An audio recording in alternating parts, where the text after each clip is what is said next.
안녕하세요. 톡 쏘는 정치의 강정입니다. 박근혜 전 대통령의 침대 처리를 놓고 청와대가 골머리를 앓고 있다는 소식 어제 전해드렸습니다.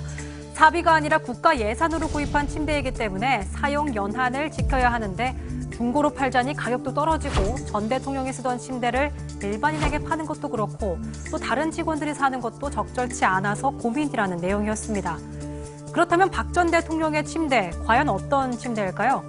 2015년에 최민희 전 더불어민주당 의원은 청와대 본관에 왜 고가의 침대가 필요하냐며 문제 제기를 한 적이 있었습니다. 669만 원, 475만 원, 80만 원 이렇게 3개의 침대를 청와대가 구매했다는 겁니다. 최 전 의원의 얘기 잠깐 듣고 가시죠. 지금 와서 돌아보면 그 침대 3개요. 669만 원, 475만 원, 80만 원짜리 이 침대 3개가 어떻게 보면 박근혜 국정농단의 상징이었던 것 같고요. 하나는 박근혜 대통령, 하나는 최순실, 하나는 윤전추.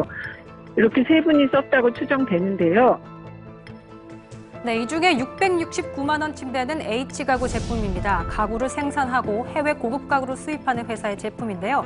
물품 목록과 비교해보니까 H침대로 추정이 되는데 상당히 고급스러워 보입니다.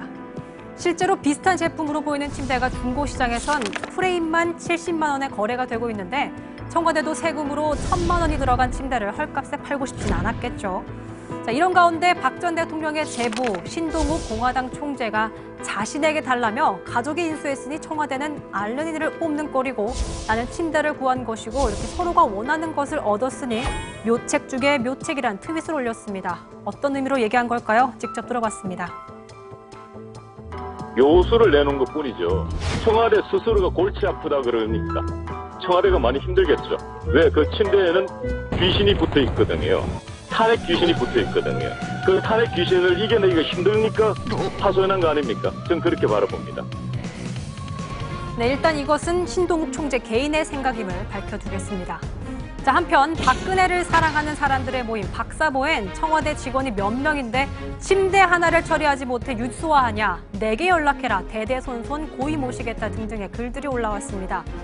침대 하나를 가지고 왜 그러냐는 지적도 있지만 국가 예산이 들어갔다는 점에서 그리고 전 대통령이 쓰던 침대라는 점에서 당연히 함부로 처리할 수 없습니다. 그래서 대통령 전시실에 보관하는 방안도 거론되고 있다고 하는데요.